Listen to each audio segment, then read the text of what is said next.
都说时光一去不复返呐，但是会时光倒流的手表你见过吗？走了1分钟啊，他又后悔了，强制退回。今天我就要看看是你倔还是我的锤子倔。拆下第一个零件的时候呢，我就感觉这活啊不好干。之前的维修保养呢，把螺丝的位置调错了，这就直接性的导致了手表时光它会倒流。这脏东西啊，在这个手表上都不算啥了。这轮子给我脑瓜子看一愣，瓢了。机芯内部固定轮子的螺丝还不一样，估计呢是拧折了后配的。那这个该说不说，那就是个人的手法问题了，高低都不同啊，就得先找找看看能不能配得上啊。总体呢不到 0.6， 没有办法，只能是给它现做了。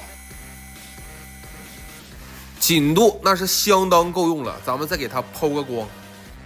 清洗完后啊，这轮子就跟新的一样啊，上几下就开始走了。就是修复它时光倒流这个问题啊，那花费的时间太多了。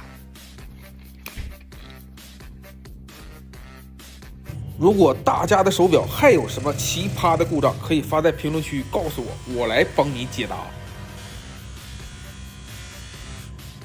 高温超声波进行最后的清洗，手表走时和防水测试完成，让我们来看一下最后的效果吧。